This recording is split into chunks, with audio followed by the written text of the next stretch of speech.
Tentacle monster पहले ही जाग चुका है, तो हमें जल्दी से जल्दी उससे छुटकारा हासिल करना होगा। तो फिर मैं अभी के लिए अपने प्रोसेस को स्टार्ट करने वाला हूँ, और अगर यहाँ पर कोई भी इमरजेंसी स्टार्ट होती है तो तुम इन सब को लीड करोगे। जिसके साथ ही होंग लूफेंग से कहता है, टेंटिकल मॉन्स्टर को किल करने का जो भी मिशन हम लोग करने वाले हैं उसमें हमारे एक्सट्रीम मार्शल हॉल ने 5 ग्रेट कंट्रीज के साथ कोऑपरेट किया है। तो फिर तुम जल्दी से हेंशिया स्टेशन पर जाओ, क्योंकि उन लोगों ने यहाँ पर हम सबसे ज्यादा टाइम गुजारा है और उन सब के साथ हम सबसे ज्यादा मोस्ट डिटेल्स इंफॉर्मेशन मौजूद है। अगर टेंटिकल मॉन्स्टर यहाँ से थोड़ी भी मूवमेंट करता है तो हम सबको यहाँ पर मौजूद स्टेशन की सेफ्टी को इंश्योर करना होगा। जिसके साथ ही लूफेंग उसकी बात पर मान जाता है, और इसी के साथ ही नेक्स्ट व्यू में हम देखते हैं लूफेंग हेंशिया बेस पर आ जाता है, जो कि 5 ग्रेट कंट्रीज की कोऑपरेटेड बेस होती है। और इसी के साथ ही जनरल ली इसे पिक करने के लिए यहाँ पर मौजूद होता है। जिसके साथ ही लूफेंग जनरल ली के साथ अंदर की तरफ जाने लगता है, और उसी के साथ ही कहता है ये ओरा काफी ज्यादा स्ट्रॉन्ग है। जिसके साथ ही हम देखते हैं एक और कैरेक्टर को, जो कि अपनी साइड्स पर काफी ज्यादा स्वॉर्ड्स के साथ प्रैक्टिस कर रहा होता है। जिसके साथ ही जनरल ली उससे कहता है, जो पर्सन यहाँ पर मेडिटेशन कर रहा है और यहाँ पर इंडिया पंजाब के सिंह की बात हो रही है। और मैं आप सबको बताता चलूं, इस सीरीज में काफी ऐसे कैरेक्टर्स को यूज किया गया है जो कि इंडिया के कैरेक्टर्स हैं, और वो काफी ज्यादा पावरफुल कैरेक्टर्स हैं। जिनमें से एक कैरेक्टर का व्यू हमने तब देखा था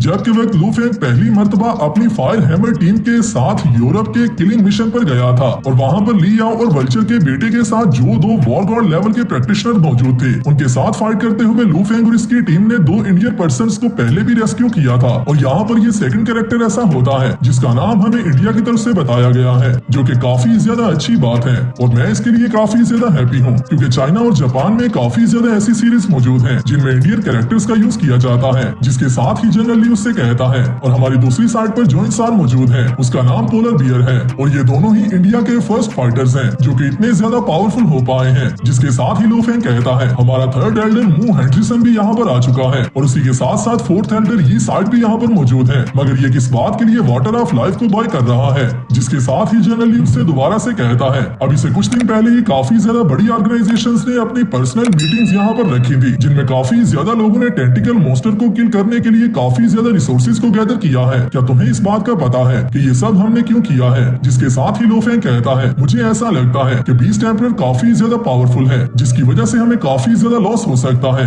जिसके साथ ही लूफेंग और जनरल ली दोनों ही बेस की बिल्डिंग के पास पहुंच जाते हैं, और इसी के साथ ही ये देखते हैं एक और कैरेक्टर को जो कि यहाँ पर गॉड कर रहा होता है। जिसके यहाँ आते ही जनरल ली उसे सल्यूट करता है, और इसी के साथ ही लूफेंग उसे पहचान जाता है। और इसी के साथ ही जनरल ली कहता है, ये हेंशिया कंट्री का सबसे बड़ा वारंट है, जिसे कि आप लोग हाईएस्ट कमांड का जनरल भी कह सकते हो। जिसके साथ ही लूफेंग कहता है, कमांडर जीआई, मैंने एक इन्फॉर्मेशन में पढ़ा था कि ये निर्वाणा पीरियड का सबसे ज्यादा पावरफुल सोल्जर था, जिसने कि थाउजेंड्स ऑफ पर्संस को मॉन्स्टर्स के अटैक से बचाया था, और आज के दिन तक ये डिफेंस स्टोन का सबसे ज्यादा पावरफुल सोल्जर है। और इसी के साथ ही लूफेंग भी इसकी रिस्पेक्ट में इसे सल्यूट करता है। जिसके साथ ही कमांडर जीआई कहता है, हमें बाकी की सारी फॉर्मेलिटीज को अभी के लिए स्किप करना चाहिए और सीधा अंदर चलना चाहिए। जिसके साथ ही ये लोग बिल्डिंग के अंदर आ जाते हैं, और यहाँ पर आते ही कमांडर जीआई कहता है, टेंटिकल मॉन्स्टर की फाइट के बाद होंग भी काफी ज्यादा सीरियसली इंजोर हो गया था, और टेंटिकल मॉन्स्टर भी इस लेक के 3500 मीटर्स डाउन एरिया में जाकर छुप गया था, और वहाँ पर जाकर रिकवर करना स्टार्ट कर दिया था।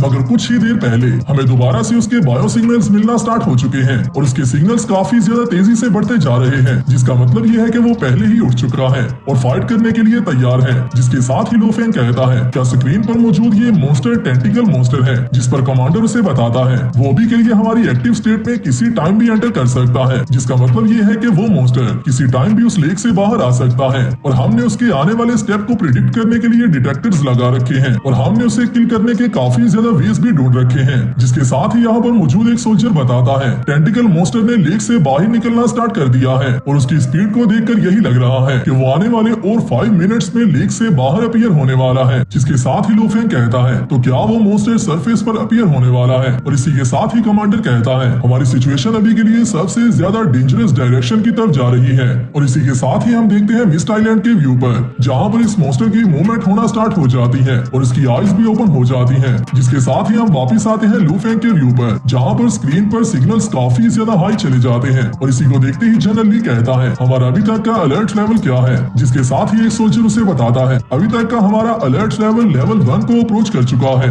जिसके साथ ही लूफेंग कहता है, तो आखिरकार ये लेवल 1 कितना ज्यादा सीरियस लेवल हो सकता है? और इसी के साथ ही कमांडर उसे बताता है, लेवल 1 किसी भी मॉन्स्टर का अपग्रेडेड लेवल होता है, और मैंने इस बात का अंदाजा नहीं था किया कि ये मॉन्स्टर इतना ज्यादा पावरफुल हो सकता है। और अगर अभी की सारी सिचुएशन को देखा जाए तो इसका लेवल जहां तक मुझे लगता है कैलेमिटी लेवल तक जा सकता है या फिर उससे भी हाई हो सकता है। जिसके साथ ही हम नेक्स्ट व्यू में देखते हैं कमांडर दोबारा से बताता है डिजास्टर लेवल तब के वक्त होता है जब के वक्त किसी भी किंग लेवल मॉन्स्टर के साथ बाकी के मॉन्स्टर्स उस वेव को ज्वाइन करते हैं और उस मॉन्स्टर को फॉलो करते हुए किसी भी सिटी पर अटैक करते हैं। मगर अभी के लिए इस लेवल पर हम लोग एम्परर लेवल मॉन्स्टर की बात कर रहे हैं। तो जैसे ही वो अपने पास से एक सोनिक सिग्नल भेजेगा तो इस कॉन्टिनेंट में मौजूद जितने भी मॉन्स्टर्स को उसका सिग्नल मिलेगा वो सब लोग उसे फॉलो करना स्टार्ट कर देंगे और उसी के साथ साथ इलाइट मॉन्स्टर्स भी यहाँ पर गैदर होना स्टार्ट कर देंगे, जो कि हमारी ह्यूमैनिटी के लिए काफी बड़ा खतरा बन सकता है। जिसके साथ ही लो फैंग को वो सारे व्यूज याद आने लग जाते हैं जहाँ पर उसने भी एक किंग लेवल मॉन्स्टर के साथ फाइट की थी और उसी के साथ साथ एक रेड बीस्ट वेव के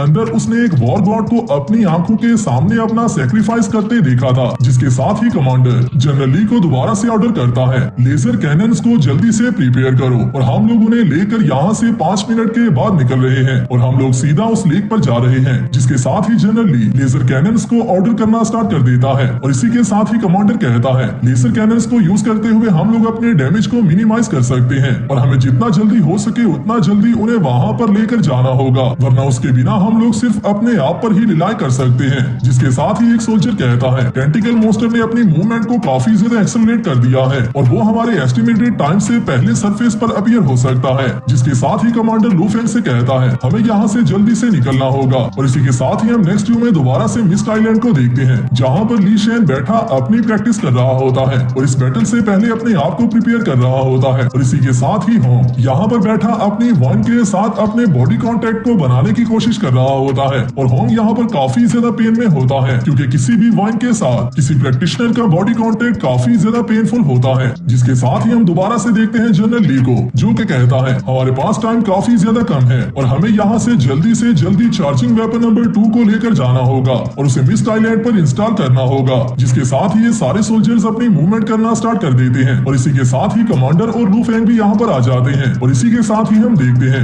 वाटर में हलचल होना स्टार्ट हो जाती है और यहाँ पर एक वाटर टोर्नेडो क्रिएट होना स्टार्ट हो जाता है जो कि पानी के अंदर होता है। मगर जैसे ही ये टोर्नेडो क्रिएट होता है उसी के साथ ही दोबारा से स्क्रीन पर एक मैसेज आता है जिसके साथ ही सोल्जर कहता है हमारा वार्निंग लेवल पहले ही डिजास्टर लेवल को भी सरपास कर चुका है, जो कि काफी ज्यादा हाई वार्निंग लेवल होता है क्योंकि अभी कुछ देर पहले लू फैंग को कमांडर ने बताया था जहाँ तक मुझे लगता है इस मॉन्स्टर का वार्निंग लेवल कैलेमिटी लेवल को सरपास कर सकता है। मगर यहाँ पर इस मॉन्स्टर का लेवल डिजास्टर लेवल को भी सरपास कर चुका होता है जो कि एक एम्परर लेवल मॉन्स्टर की ट्रू डेफिनेशन है।